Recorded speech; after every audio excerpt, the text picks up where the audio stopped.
The sound of hooves grew louder, rhythmic and deep like thunder rolling over the plains. Dust curled up behind a great column of cavalry and foot soldiers clad in blue and silver.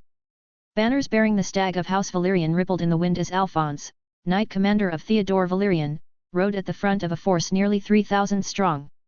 They came in orderly lines, disciplined and deadly. Their armor gleamed, untouched by battle, and their mounts were well groomed. At the center of the formation marched a trio of siege towers and enchanted rams, prepared to tear down walls if necessary. But as the army scaled the final hill overlooking Aldbourne, a ripple of confusion passed through the ranks. The city still stood. Its outer walls were intact. Smoke drifted lazily from chimneys, not the aftermath of destruction they expected. People moved through the battlements, not fleeing from their army, just curious. Evidence of a magical battle stretched in every direction. Craters of all sizes scarred the ground. However, something was amiss. There were no intact monster corpses in sight. Only trails in the dirt remained, as though the bodies had been dragged away in haste. Here and there, parts of dead abominations still lay scattered, but anything of value had been taken. It was as if the people moving through the aftermath were salvage experts, determined to profit at all costs. This is most improper. Alphonse narrowed his eyes as he surveyed the city. Their intelligence had reported enemy forces taking control of Aldbourne, but nothing had prepared them for this. The outer walls showed little damage. Claw marks covered much of the surface, yet most of the stone fortifications had held firm. He had expected the gates to be breached and the battle to spill into the streets. He had assumed the city was only captured after the monsters had forced their way inside. But no such breach had occurred. To make matters worse, strange metallic contraptions were now attached to the walls, their purpose unclear and unsettling. The strange metallic contraptions clicked and buzzed, their movements accompanied by a silent mechanical noise and bright flashing runes. From within their metal frames, tube-shaped appendages extended, resembling cannons. One by one, they shifted their aim, as if they had been waiting for someone to come within range. Alphonse sensed that something was wrong and immediately raised his hand in a clear signal. "Raise thine shields." The front ranks complied at once, raising enchanted tower shields as the constructs began to glow. A heartbeat later, beams of concentrated mana shoot out from the walls, slamming into the shields with explosive force. Soldiers staggered. One unlucky group failed to raise protections in time and was blown off their feet, their armor scorched by heated mana. "Fall back! Withdraw, beyond their reach, immediately, I say!" Alphonse barked out orders while pulling his mount to a halt. The troops quickly retreated to a safer distance, shields raised and mages casting defensive barriers as the constructs paused, their mechanisms stopping as they recharged. Alphonse cursed under his breath and scanned the walls once more. Then, without warning, a figure rose into the air. It was a man clad in ornate, unfamiliar armor. He hovered effortlessly, as if the sky itself welcomed him, and a moment later, his voice carried across the entire field. "I am High Commander Wayland of Albrook." "It's him." Alphonse looked to his side, where one of his men shouted in indignation. The man floating above the city was the one responsible for this knight's downfall. Not long ago, he had been a promising knight commander, but after suffering a crushing defeat, he was demoted. Despite the disgrace, his strength as a Tier 3 class holder remained unquestioned. He had been given another chance to prove himself, now serving as a knight captain. Yet he had never forgotten the humiliation that Commander Wayland had dealt him. "Steady thyself, Emerson. Let not thy heart betray thee." Emerson gritted his teeth but listened. Alphonse's eyes stayed locked on the floating figure. He knew who Roland was, and he had met the man before. His strength had been confirmed with his victory over Emerson, but he didn't believe that he would lose himself if it came to a proper fair battle. "By request of Aldbourne's acting mayor, we responded to the dungeon break. The local forces abandoned the city. Under noble law and the crisis edict, this territory is now under the protection of Arthur Valerian." A stunned silence fell over the soldiers behind Alphonse. Even Emerson, who seethed with unspoken fury, paused at the boldness of the declaration. "This city did not fall because of our efforts. Theodore Valerian abandoned it. He has no right to claim it. That is why you should all leave now. You are not welcome in these lands. If you do not retreat, we will see this as an act of war." Alphonse sneered. It was clear the man had come prepared, perhaps even expecting this confrontation. Still, this was not how the world worked. The strong always rose to the top, and from what Alphonse could see, their opposition lacked a proper army. Most likely, their own city had been struck hard by the dungeon break, and they could only spare a handful of soldiers to defend Aldbourne. This was the difference between the man he served, Theodore, and the upstart named Arthur. Theodore's forces had been gathering for years, backed by superior resources and planning. Taking this city would not be difficult. Speak not thy justifications to mine ears. I care not for twisted laws nor borrowed banners. This soil is sworn to Lord Theodore Valerian, by blood, by bond, and by birthright. Thou art trespassers all. He raised his arm, signaling to his officers. Mages began chanting, counter barriers forming to intercept another volley from the wall golems. However, before anyone could attack, something unexpected happened, something not even the man floating up in the sky was counting on. I challenge you to a duel, face me. Emerson's voice rang out over the field, cutting through the rising tension like a blade. All eyes turned to him, his steely gaze locked onto Roland, and his voice was filled with barely contained rage. Alphonse turned, surprised, but did not stop him. I'll settle this with him, here and now. Roland's eyes narrowed behind his rune-edged helm. He had not expected this turn of events, but he saw the opportunity immediately. What he needed was time. The plan had been delayed, but everything was still progressing within acceptable limits. If these people were offering him a reason to stall, he would take it without hesitation. I accept. With that single word, Roland began to descend. He touched down with silent grace on the cracked earth that lay between the city and the advancing army. Emerson dismounted, passing his reins to a nearby knight, and strode forward with his sword already drawn. Behind them, atop the city walls, the golemic constructs remained facing the army, their cannons locked in place. Guards and civilians gathered to watch the duel unfold. For many, this was their first time witnessing such a clash, 2 Tier 3 knights, one a former knight commander who had lost his honor, the other a high knight commander serving a rising young noble. To the onlookers, it was a spectacle of legend. But to the man clad in runic armor, it was nothing extraordinary. I will be victorious. I will reclaim my honor. Roland gave no reply. Instead, he summoned a large tower shield from his spatial storage, followed by his refined war hammer. His armor gleamed with deep crimson hues, designed to channel flame magic and crafted to resemble the scales of a salamander. He had chosen a suit built for overwhelming firepower. The flame element was typically used for aggressive combat, but this time, he had no intention of ending the fight quickly. What followed was not the explosive clash of titans that many had anticipated, but a strange, one-sided dance. Emerson charged forward, his blade flashing with enchantments, every strike precise and sharpened by years of training. Yet Roland did not strike back. He moved with unexpected fluidity, his heavy armor seeming to glide as he sidestepped and twisted around each blow. He parried only when absolutely necessary. The armor, though designed for offense, was used differently. Roland conjured protective flame shields to block sudden strikes and unleashed bursts of heated air to propel himself out of danger with swift dodges. Most attacks he absorbed with his tower shield, never allowing a single clean hit to land. Minutes passed. The fight dragged on, and nothing changed. At times, it even seemed as if Emerson was close to victory. Some in the crowd began to cheer, convinced he was gaining the upper hand. But Alphonse was not so easily deceived. He watched closely, and soon he understood what was really happening. He wishes to delay us, he muttered, his eyes narrowing. He bideth time, for some devilish scheme. The moment the realization struck, he turned sharply and barked out a new set of orders. The duel no longer mattered to him. Lay siege. Strike upon the gates with fury. Mages bring down their cursed constructs with spell and fire. The air erupted into motion. Siege towers rumbled forward, their wheels reinforced with arcane shielding. Mana bolts from the spider-like golems fired again, but this time they collided with layered barriers, their impact weakened or absorbed completely.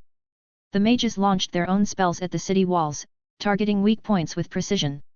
However, each blast was dispersed by strange bursts of runic energy. Then they saw them.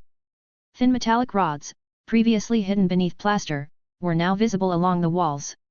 Once activated, the runes etched into their surface glowed through the faded layer of covering. Their function quickly became apparent. They generated protective barriers each time a spell struck the wall. What made them even more unusual was their timing. The shields only activated moments before impact, then vanished just as quickly. It was as if the constructs could sense incoming attacks and conserve energy by responding only at the last possible second. Roland felt the shift in tempo. His time was up, but that meant he no longer needed to stall.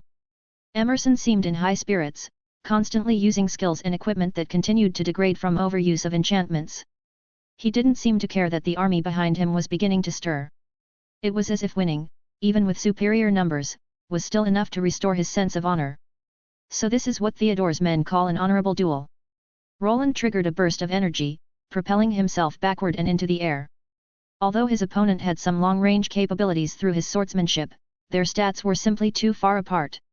Even in the past, wearing inferior armor, Roland had beaten this man to a pulp with nothing but his bare hands. Now, clad in a superior suit crafted with state-of-the-art runes, his victory was all but guaranteed. "I thought you were a warrior." Emerson spat with anger. "Fight me properly." But Roland wasn't listening. He stretched out his hands in front of his chest.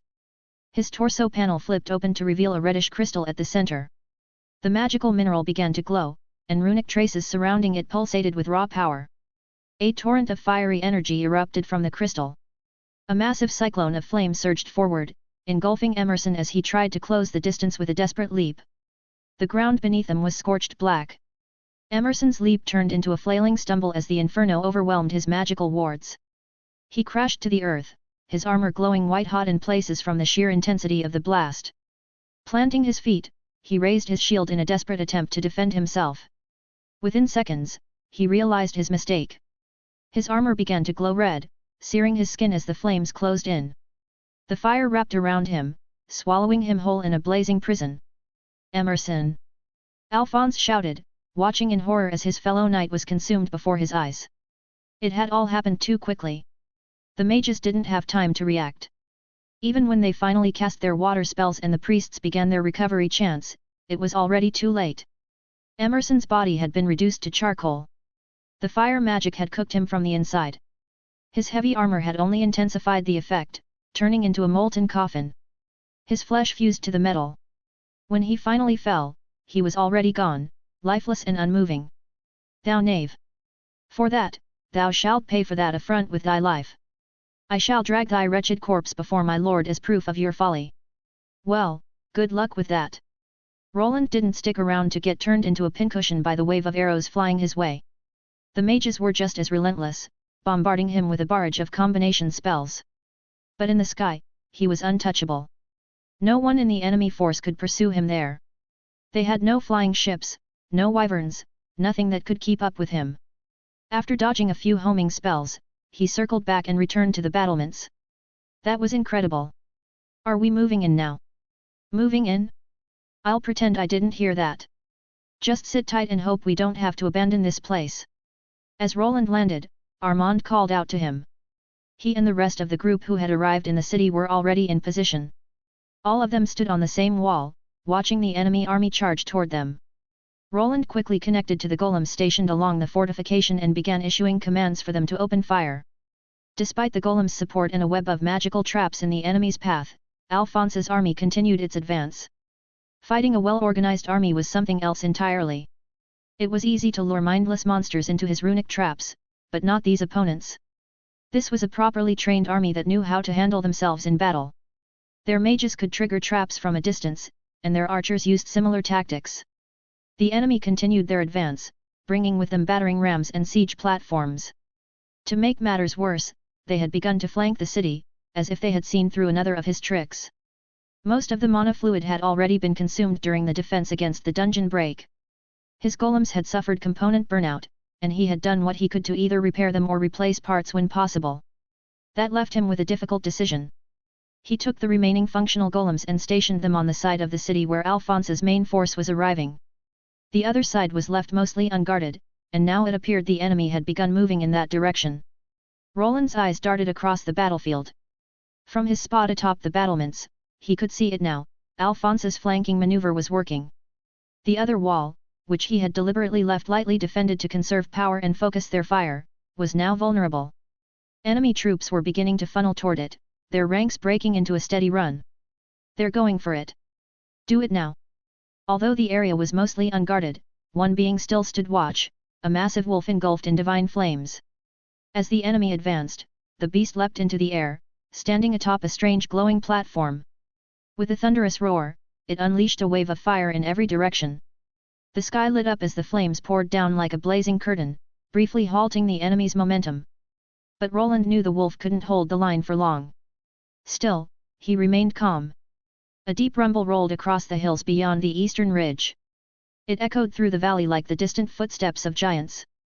Their allies had finally arrived. The sound of rumbling grew louder as something massive approached in the distance. A cloud of dust rose behind a dense column of cavalry and infantry, their armor gleaming beneath the sunlight. Banners bearing the stag of House Valyrian rippled in the wind. The sight was unmistakable.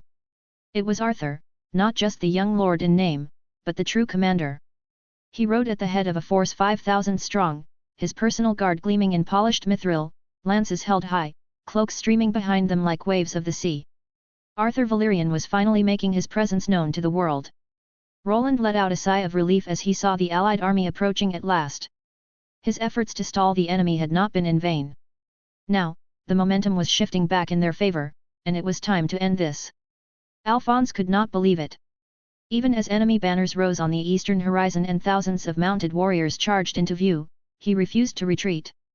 Pride held him fast. His gauntlet clenched around the reins of his warhorse, and his jaw was locked so tightly that it ached. "Commander, we must fall back!" One of his captains shouted in alarm. "Their numbers are overwhelming. Thou shalt be silent!" Alphonse snapped at the soldier and raised a hand to signal his troops to halt. His eyes locked on Arthur Valyrian, the young noble leading the enemy charge. A silver cloak streamed behind him, his face hidden beneath a polished helm. The crest of Valyrian gleamed on his chest plate, along with glowing runes that pulsed faintly. 2 swords hung at his sides, and he was flanked by knights clad in armor that shimmered with enchantments. The ornate materials were unlike anything they had expected from his forces. "This alters nothing," Alphonse muttered, more to himself than anyone else. In his mind, the size of the opposing army meant little. Arthur had no reputation for tactics or for combat skill. If Alphonse could reach him and cut him down, the rest would collapse. Even with the odds against them, he remained confident. Strength was not measured by numbers alone. In this world, it was levels that determined the outcome. His army, 3,000 strong, was better trained, better armed, and likely more powerful. Even in a full engagement, he saw only one outcome: victory. The only real threat was a man named Wayland, who had already defeated Emerson twice. But if Alphonse could delay him for just a little while, the battle would be his. He kicked his steed forward, shouting in anger. "Forward, I say! If none shall breach their line, then by mine own hand shall I sunder it." The drums of war thundered again as Theodore's loyal army surged forward, discipline holding firm despite their commander's enraged state. Roland, still atop the walls, didn't move. His eyes tracked Alphonse like a hawk watching a snake. "Is he aiming for Arthur?" he muttered, watching as the enemy forces shifted. The army turned away from the city and redirected its focus toward Arthur, abandoning the siege entirely. He is not even trying to retreat. Does he really believe he can win just by cutting Arthur down? He might. It is a basic tactic they teach at the Knight Academy. Robert answered as he came to stand beside his brother. It was a common tactic to capture or even kill the enemy commander. The Valyrian brothers were forbidden from killing one another, even during times of war, but that did not mean accidents were impossible. Roland would not be surprised if Theodore had already given quiet orders to take the opportunity if it arose. He could easily imagine his brother promising protection to any soldier who carried it out, even if he never intended to keep that promise. Yet he isn't committing all of his troops. Although most of the 3,000 soldiers were charging toward Arthur, a portion remained stationed at the city gates. Roland could not be certain, but he assumed Alphonse was protecting his rear. The golem still stood there, fully capable of launching an attack. Perhaps Alphonse feared a counterstrike, which would be a reasonable precaution. Even so, it did not matter. If their enemies believed Roland was the only capable fighter among them, they were making a dangerous mistake. It's time for those guys to shine. And shine they did, with sunlight reflecting off not only their armor but also their metallic limbs. Arthur shouted a command, and the army moved aside to reveal a small group of armored men. At first glance, they appeared to be a standard cavalry regiment, but as they approached, it became clear that something about them was unusual. Their armor appeared mismatched in several places, especially around their limbs. To an untrained eye, it might have seemed as though they were simply missing pieces of armor, leaving their arms and legs exposed. But this was not the case. Their limbs had been replaced with mithril and dwarven steel, forged to endure battle even more effectively than the flesh and bone they once had. These were veterans of wars long past, knights whose bodies had been broken but whose spirits still hungered for the fight. What remained of them had been reforged in Arthur's forges, crafted under Wayland's guidance.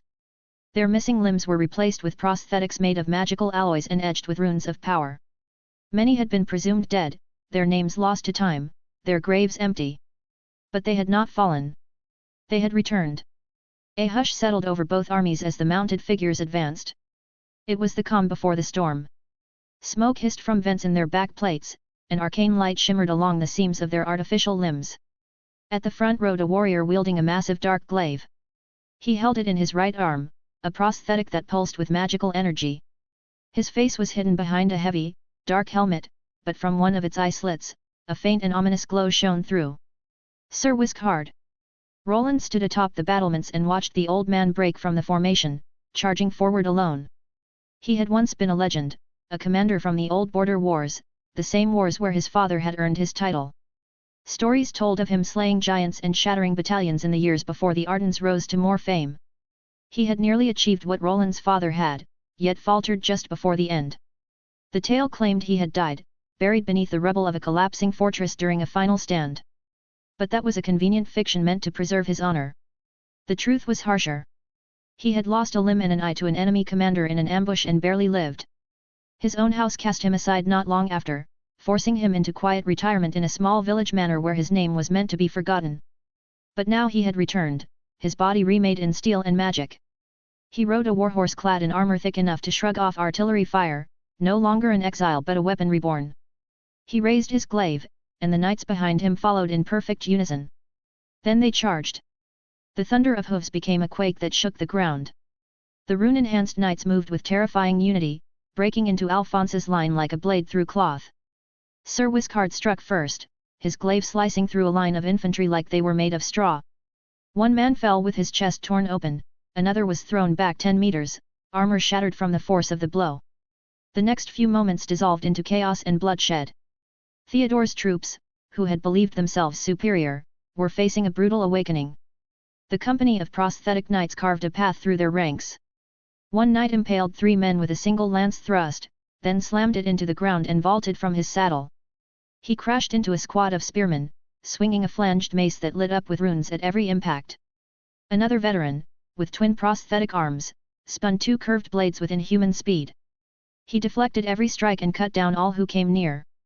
There were not many of them, fewer than 100, but they still tore through Theodore's forces like a storm. At the center of it all, Sir Wishcard was like death incarnate. He's really pushing that prosthesis. I may have to rebuild it after this is over. Roland remained still atop the battlements, eyes locked on the battlefield. He had always considered Wishcard to be on par with the guild master, perhaps even stronger. After his injury, Wishcard had stagnated, unable to level through battle. But now it seemed he was trying to reclaim lost time, and Theodore's soldiers would be the ones to pay for it. Arthur, are you sure about this? The tide was in their favor, but Roland had stayed behind, not because he couldn't fight, but because he had been asked not to. Through his helmet he contacted their leader, Arthur, who was riding together with his troops, something he wished he didn't. Yes, my friend. You have to let me do this. Arthur replied, his voice carrying a hint of strain. This was his first true battle, the first time he would stand as a noble commander in his own right. But Roland understood the reason behind it. By now, it was clear. Unless Arthur led this battle to victory himself, he would not meet one of the conditions required to ascend to his next class. If Roland intervened too much, there was a real risk that the achievement or the title that came with it would not be recognized by the system. Arthur had to lead. He had to win. And because of that, Roland would offer only limited support. He stretched out his hand and, with a magical signal, ordered his golems to begin firing. Very well. I hope you know what you're doing. I'll keep them away from the city, just be sure not to overdo it. Don't worry about me, my friend. You've done more than enough already. Leave the rest to me. Ha, leave it to me, I say. He repeated the words in his mind, second-guessing them almost immediately. A part of him wanted to call Roland back, to ask for help, to admit he wasn't ready. Real war was nothing like the training exercises. He had been given bound monsters to spar with, and his retainers had never even let him visit the dungeon for real combat experience. For over a year, he had been preparing for this moment. He had made up his mind to move forward, to take the next step in his life. But despite all that, he couldn't stop his hands from shaking. This was a real battlefield. Men were dying around him. And if he wasn't careful, he would be next. Arthur tightened his grip on the reins and looked to both sides. Sir Gareth and Sir Morian rode beside him. They were his most trusted protectors, now knight commanders, and they would give their lives for him without hesitation. For a long time, Arthur had been completing achievements in pursuit of a unique class. He already knew about the vassalage skill that his ally Roland possessed, but he could never accept it. The honor of a lord would not allow him to become the servant of another man. His path had to be his own. To walk that path, he needed to fight. He needed to lead. And he needed to emerge victorious as the commander. He was not the greatest warrior on the battlefield, but when it came to strategy, he had studied it since his youth. If there was one area where he should excel, it was in commanding troops and making sound decisions. Fortunately, he had been granted an advantage that most commanders could only dream of, and it was all thanks to his friend, Roland. Arthur spurred his horse forward, his eyes focusing on the display inside his runic helmet. While it was not as advanced as the one Roland used, it was still powerful. He had to press a few switches on the side to change between functions, but it gave him a real-time view of the battlefield. High above, several floating drones mapped the terrain and tracked the movements of both armies. He could see everything. The position of the enemy commander, the number of troops they commanded, and their formation. Nothing escaped his notice. Now, all that remained was for him to make the right decisions. If he could competently guide his forces and pressure the enemy into a corner, then victory would be his. 2nd Battalion, break right. Skirmishers, harass their flanks and draw them into range of the golems. Wistard's line will punch through the center, infantry, follow in their wake, and secure the breach. He rode along the front line, his presence steadying his men. The once wavering soldiers drew courage from his command, and the trembling in Arthur's hands faded with each order given, each maneuver executed. The battlefield rippled with movement. Under Arthur's direction, the Allied army adjusted like a single living organism. Every shift was calculated, every step accounted for. It wasn't flawless as there were still novices among them, and gaps opened when panic set in, but Arthur compensated with the help from Roland's golems and his own golemic armaments that compensated for their lack of bat-lemages. They came in various shapes and sizes. Some resembled the typical spider golems, while others took the form of more familiar rock constructs. Among Arthur's forces were specialists tasked with controlling these runic machines. With a single order, Arthur could direct them into motion. Thanks to the system they operated under, victory was beginning to slip more easily into his hands than he had anticipated. This is preposterous. How could such a troop exist? None of this makes any sense. The enemy commander, Alphonse, narrowed his eyes as he watched his formation collapse before him. It felt as if his opponent could anticipate his every move and counter it with surgical precision. Every attempt to maneuver his cavalry was thwarted. Arthur always had an answer. Whenever he tried to pressure the flanks, the Allied lines absorbed the assault and then pushed back with twice the strength. And now, his center was starting to collapse. Alphonse had been surrounded before he realized it. Alphonse gritted his teeth, blood already smeared across the side of his jaw from a stray magical blast. Around him, his most loyal knights had fallen or were barely holding back the encroaching tide. Rune-enchanted blades clashed against steel, and the once pristine banners of his house were trampled beneath the boots of enemy infantry. The sky seemed to grow darker, not from storm clouds, but from smoke and ash. Through the chaos, Arthur rode forward alone, his silver cloak fluttering like a banner of judgment. His helmet now off, revealing youthful yet resolute eyes, he raised a hand to halt his own forces. "Knight Commander Alphonse!" he called out, his voice ringing across the battlefield. "You are beaten. Your men are dying for pride alone. Yield, and no more blood needs to be spilled." The older knight turned his horse, face twisted in disbelief and fury. "Yield!" he spat, drawing his enchanted sword with trembling hands, not from fear but from rage alone. "To a base-born wretch? Never! He kicked his horse into a charge, sword raised, a desperate scream tearing from his throat. "Ne'er shall I bend knee to a false noble, draped in gilded trinkets and flanked by curs daring call these elves knights." Arthur stood still, unmoving, even as Alphonse thundered toward him. He was the leader of this army, the commanding officer, and he did not need to fight this battle himself. "Hold!" Sir Gareth and Sir Morian stepped into the path of the charging knight. Gareth gripped his sword with unwavering focus, and Morian levelled his spear in Alphonse's direction. They would not allow their lord to be touched. They knew they were no match for a knight commander of Alphonse's caliber, but they would rather die than let a single strand of Arthur's hair be harmed. "Stand aside, lest I cast thee down." Alphonse surged forward, enchantments and skills letting him tear through the ranks like a force of nature. He knew the battle was lost, but he would not surrender. He refused to give his enemies the satisfaction of complete victory. If he could kill Arthur, he could die with a shred of pride. The two knights blocking his path were beneath him in power. He could see it at a glance. He would strike them down, then cut down the so-called noble who led this army. But just as he prepared to collide with them, a chill ran down his spine.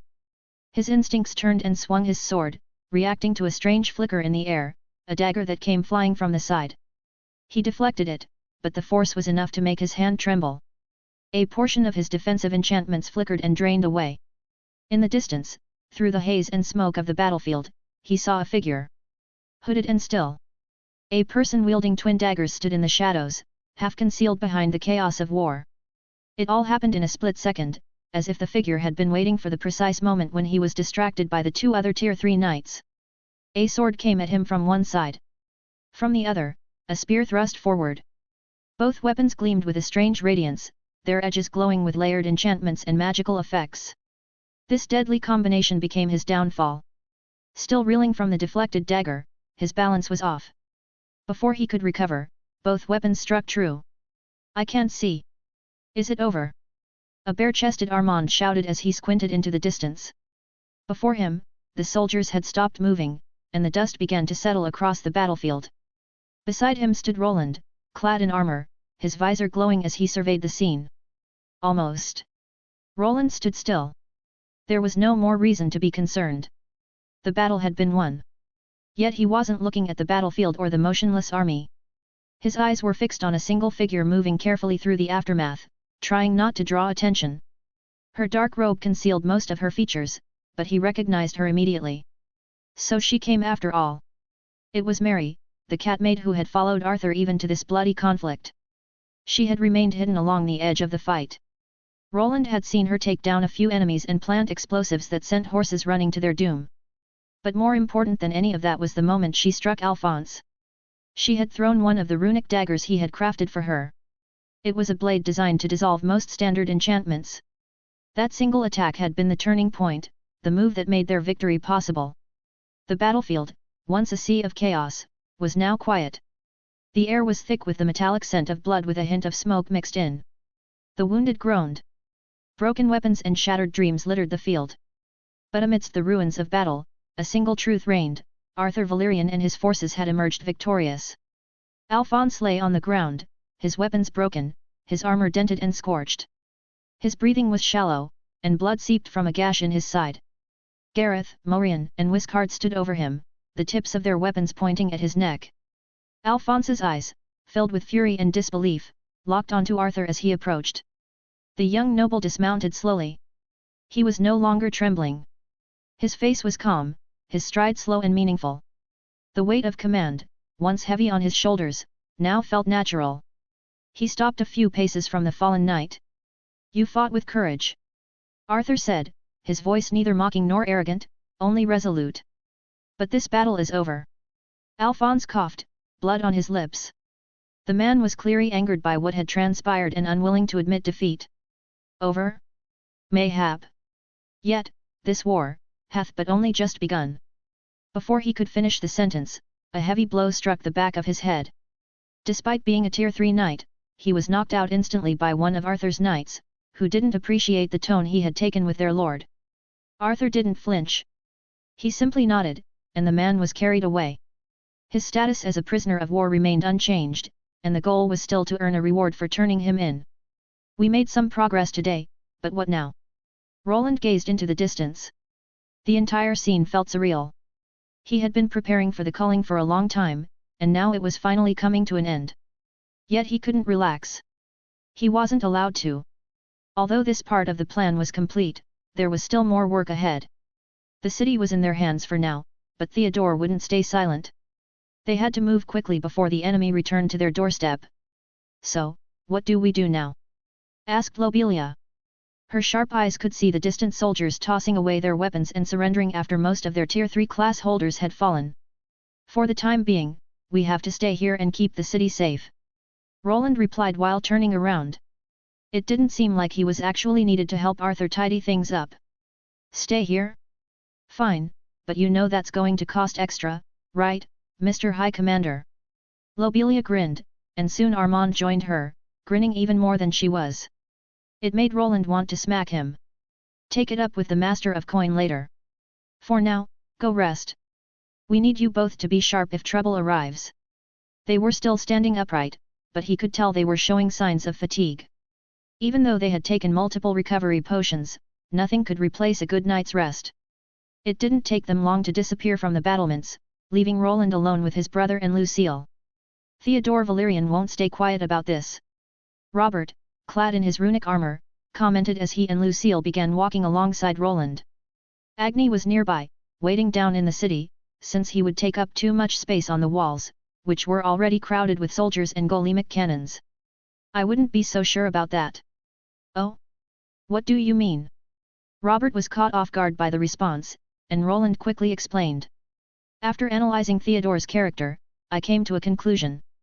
The man has an inferiority complex toward his eldest brother and tends to overthink everything. More than likely, he will assume Julius orchestrated the whole thing and believe it's a trap. Is that so? Then. Yes. That means we should have enough time to alert the courts and get everything sorted out before he takes action, but first, let's get ready to accept our lord. Roland turned his gaze back toward the gate. The victorious banners of Arthur's army were already rising above the outer roads, fluttering in rhythm with the soldiers' chants. The city bells rang slowly, each toll a declaration that the battle was over, the enemy defeated, and a new chapter about to begin. Open the gates. For now, he was the man in charge. The guards who had remained on the wall responded without hesitation, each of them having witnessed him slay the giant turtle beast. Citizens began to gather, emerging cautiously from their boarded-up homes now that the danger had passed. At first, there was fear and uncertainty about what was approaching. But soon, they recognized the man they had seen earlier, delivering a grand speech through the hologram, Arthur Valerian. Could it really be, Lord Valerian? Are we truly saved? This has to mean it's over. He's one of the Duke's children. But I heard he's illegitimate. Hold your tongue. The crowd began to murmur, and a few had the good sense to silence those bringing up Arthur's legitimacy. Yet even amid the whispers, none could ignore what they had seen. A young man, untested until today, had led a force to victory and sent his finest warriors to protect the city from deadly monsters. The walls still stood, and everyone knew who they had to thank for being alive. Roland watched as trumpets and drums sounded to announce Arthur's arrival. Soldiers marched in formation, battered but proud, carrying the sigils of House Valerian and its flag. Behind them came wagons filled with the wounded and captured, followed by armored golems that clanked and hissed with every step. Arthur rode at the front, his helmet removed so that all could see his face. Not a single drop of sweat marked his skin, and his hair looked freshly washed. As he came into view, the crowd was immediately struck by his elf-like features and silvery locks. His unblemished appearance made it seem as if the battle had been nothing more than a game.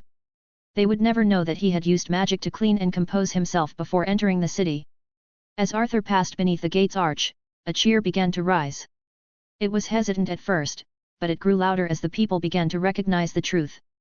Their would-be savior had not lied to them. The city had never been breached, and they had all survived. Roland stood on the steps of the city square, watching the scene unfold. He had already prepared the platform, and Lucille was beside him, adjusting the runic controls. A glowing panel pulsed to life as the final enchantments activated. The stage was ready. Arthur would soon address the crowd, speak on what had just happened, and make the transition of power clear. The people needed to understand that the city now belonged to Arthur, not Theodore. The square, crowded with soldiers and citizens, continued to fill as Arthur stepped into view. Despite having commanded thousands on the battlefield less than an hour ago, he now faced a different challenge. He had to speak as a noble, presenting himself to his new people. Roland observed closely. Compared to Arthur, he felt unprepared for moments like this, not because he lacked the confidence of a leader, but due to a lack of experience when making speeches to crowds of people. Arthur ascended the platform without hesitation, his movements light. Though his heart still thudded in his chest from the adrenaline of battle, he did not let it show. He stood tall, shoulders squared, the silver mithril of his armor catching the light of the sun. The square had grown deathly quiet. All eyes were upon him, some filled with hope, others with doubt, and a few with defiance. But none could look away. Roland gave a subtle nod from the side, and with a flick of his hand, the hologram shimmered to life. Just like a few days ago, the figure of Arthur appeared above the city, but this time, it was no pre-recorded message. Nearly every citizen of Aldbourne had gathered to witness it. Citizens of Aldbourne, I stand before you not as a conqueror, but as a protector. The crowd murmured, then fell silent again as the projection's voice echoed with clarity. Each word carried a strange, calming resonance, all thanks to an enchantment Roland had added to help ensure the people would truly listen. This city was abandoned. Its walls were left to crumble. Its people were left to die when the dungeon broke and monsters poured forth. My brother, Lord Theodore, who held dominion here, did not come. He turned away. He left you to fate. The truth rang through the square like a bell. Even those who had tried to deny it found no ground to stand on. They had seen the monsters, lived through the chaos, and knew that no aid had come from the one meant to protect them. It had been Roland and his group who arrived in time to make a difference. But I came. My allies came. And we did not come for glory or coin. We came because your lives matter. Because your suffering should never have been ignored. Arthur slowly raised a hand, and the hologram mirrored his every movement. His voice grew stronger, his tone no longer that of a young noble but of a commander, a true leader. From this day forward, you will not be forgotten. This city will not be abandoned. I, Arthur Valerian, take stewardship of Aldbourne. Not in my father's name, but in the name of justice, protection, and duty. I claim this place as my burden, and I swear before you all, it will never again be left undefended. A wave of energy rippled through the crowd. Then the cheering began, loud and filled with various emotions. Roland had to give him credit. Arthur knew how to speak to a crowd. Every word, every pause, was deliberate and skillfully woven. Even if not every word was true, the people believed him. He had won them over, at least for now. This city is under my protection now. Those loyal to my brother Theodore are free to leave at any time. They will not be prosecuted. If they wish to remain, I will welcome them with open arms. Arthur continued his speech, offering the citizens the promise of a new beginning. He spoke of future business opportunities and the reduction of taxes until the city walls could be fully restored and improved. After some time, the hologram flickered and gradually faded into light, dissolving like mist. The crowd remained energized, cheering as the vision of a better life began to take root in their hearts. Arthur stepped down from the stage, but others continued to speak. The city needed unity, and the citizens and adventurers had to be rallied to take part in its rebuilding and management. Those who had served under Theodore needed to be removed from positions of influence and replaced with individuals who could be trusted. It was a moment of change, and an opportunity for new leaders to rise. Anyone with ambition had a chance to make a name for themselves in this new beginning. Roland stood at the back, silently observing the celebration. Everything appeared to be going well, and the people had begun to rejoice, but beneath his helmet, a scowl darkened his face. There were aspects of the dungeon break that troubled him deeply. One in particular was the strange and unnatural shapes some of the monsters had taken. He had a theory, but it could not be confirmed through his monster identification skill or even by dissection, which he had already attempted. To prove his suspicions, he would need to return to the deep tunnels beneath the city and trace where they led. He knew it would not be a simple task. Mapping the underground labyrinth could take weeks, months, or even longer. The caverns stretched across the island like an immense web, and he needed to find their point of origin. Until then, his questions would remain unanswered. To make matters worse, one more obstacle was preventing Roland from investigating further. The tunnels that led into the caverns below had collapsed and vanished once the culling came to an end. While the main passageways had been constructed over many decades and reinforced with mana, the exit tunnels connecting to the surface were much more recent. Once the flow of mana stopped, they lost their stability and caved in, making it impossible to re-enter from above. Still, there was a benefit to this collapse. With no visible entrances remaining, the existence of the underground network would remain a secret. That gave him the time he needed to study it without interference. Now that the mana pollution had cleared, he would be able to send his golems into the depths to carry out the bulk of the exploration. Before any of that could happen, however, he needed to return home. To do so, he had to assemble a short-range teleportation gate that would allow him to make the journey. Suddenly, a group of knights moved quickly, their armor clinking softly against the stone floor as they hurried through what appeared to be the interior of a castle. At the center of their formation was a lone man, coughing violently and supported by two others.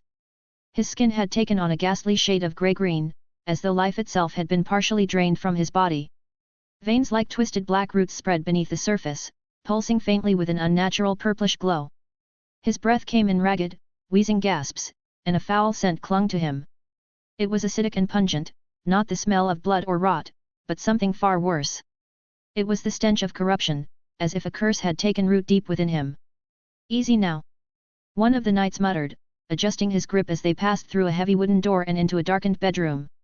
The chamber was dimly lit by a few flickering lanterns hanging from wall sconces. Thick velvet curtains were already drawn tight, and the air smelled faintly of incense. The knights guided the man to the bed, lowering him gently onto the crisp sheets as his body convulsed with another round of harsh, chest-rattling coughs. A stained cloth pressed to his mouth came away black with mucus and streaks of red. "Don't let anyone see me.